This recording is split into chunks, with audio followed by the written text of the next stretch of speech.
The male loneliness epidemic has become a cultural touchstone, as if everyone is obsessed with the idea that men are lonely, that they've been failed by society, and the implications are dangerous. Perhaps you've seen the excellent miniseries Adolescence, covering the story of a young boy who killed a girl after being accused of being an incel.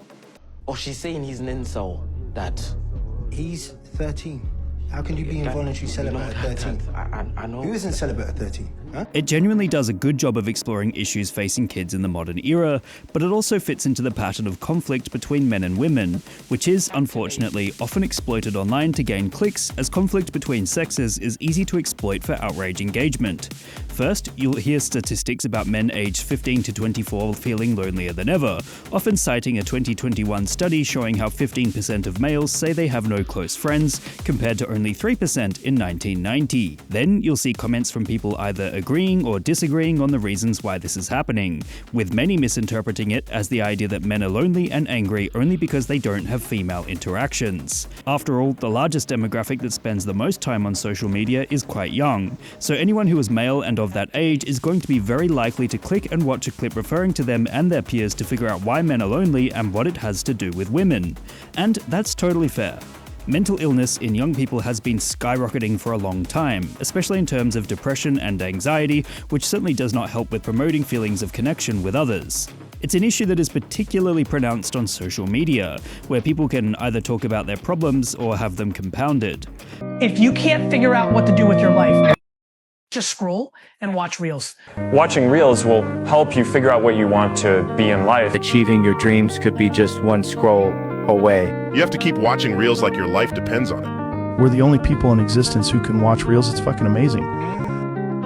You've no doubt heard of incels, involuntarily celibate men who are stereotyped as flying into a rage over not being able to sleep with women, permanently lonely within their romantic lives. Since the 2010s, the media seems to have been consistently referencing them as a blight on society, obsessed with the subculture of men who hate themselves and blame women for it.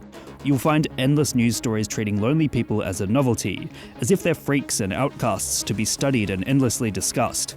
Countries such as Japan have even created ministers for loneliness, which makes sense given their culture is famously centered around insane working hours with little room for connection. As such, it would seem loneliness is not just an issue for men, and to call it the male loneliness epidemic is perhaps a bit misleading, given that it seems to be people of all sexes that are struggling to make social connections. Not to mention, social media has consistently been on record for exacerbating these issues. Despite claiming to connect others across the world, it's not unusual for platforms to promote unhealthy ideas of what real life looks like. When you've got people pushing their own personal brand, showing off incredible lifestyles full of partying and connection, a regular ordinary life can seem dull and muted by comparison. Hence, the idea of the male loneliness epidemic is pushed even further, as it wouldn't be surprising if many saw what others are doing online and thought their own lives sucked as a result. Again, it would seem that it's not only the men that are facing a loneliness epidemic. If you look back at that original survey that showed men are more likely to not have close friends in 2021 compared to 1990, it seems women are facing this issue also. Perhaps this ties into the after effects of the COVID-19 pandemic, in which 2020 saw many locked inside, potentially stunting the growth of their friendship circles outside of the internet, which would explain why 2021 saw such a large jump in loneliness for young people in that year.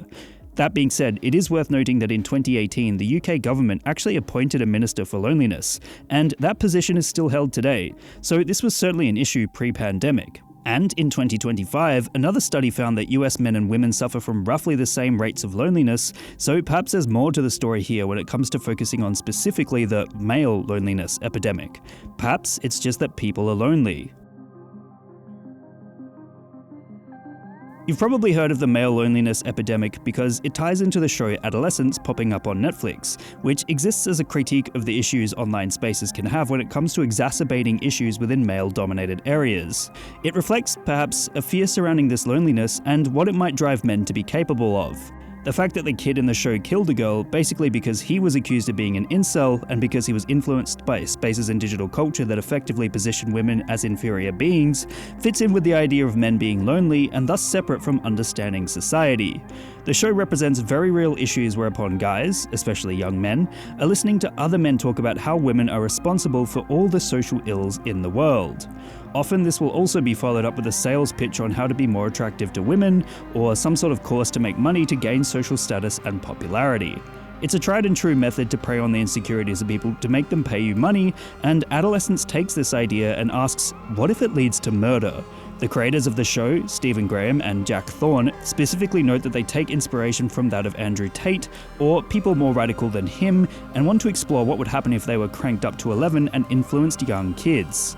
After all, the murdering of women via self-described incels is a very real issue that has happened in the past, especially via chronically online guys who describe themselves as lonely. So it seems adolescence is the eventual coalescence of these anxieties. It effectively demonstrates what would happen if the male loneliness epidemic was specifically about men not having female company. The media's obsession with incels smacks of similar discourse surrounding male loneliness. You'll find comments either making fun of incels or empathizing with their issues, just as you would the male loneliness epidemic. And, as stated prior, you'll find grifters and online personalities trying to tell men that the reason they're lonely is because they don't work out enough and people don't respect them, or they're poor and need to learn how to dropship. But of course, none of this advice is particularly helpful for making true friendly connections. This is because the male loneliness epidemic, and tackling it, often becomes conflated with difficulties surrounding romantic interest. There seems to be a weird obsession with the thoughts and feelings of young men, and of course, this continues to pop up again and again on mainstream media. What started off as a simple statistic about men not being as likely to have a close friend, eventually veered off into territory about men not having romantic partners. After all, it seems that anything in which men and women are pitted against one another is going to be a topic that draws eyes and ears. And of course, at the heart of the conversation, there's a real fear that incels will lash out against those around them, with the increasing levels of loneliness translating into violence. We've seen the Elliot Rodger references, we've seen reports of incel shooters, and we've now seen adolescents, but the truth is that what started anxiety about the male loneliness epidemic is broader than just men feeling they are owed sex. The male loneliness epidemic has become a beast of many heads. There's fear of what it might mean for the men experiencing it, there's fear men have been failed by society, and there's often fear from men themselves, worried that they're more likely to experience less human connection than others and thus become psychopathic. Despite it often taking the cliched narrative of men versus women, of murderous incels and high-profile influencers like Andrew Tate, it turns out the heart of the loneliness epidemic is due to men and women who are lonely. Not only have there been loneliness ministers employed to tackle the issue from government, but many are less likely to have close friends than a couple of decades ago, as well as say they actually feel more lonely than ever before.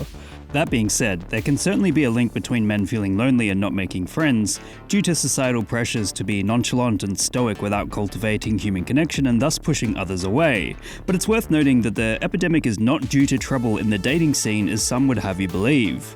That's not to say male loneliness hasn't led to issues between genders, and adolescence does cover the disconnect and its consequences well, but the fact is that the epidemic has become something of an exploited issue, pushed by grifters onto those who want to stir up drama and controversy for clicks, instead of working toward encouraging connection between human beings.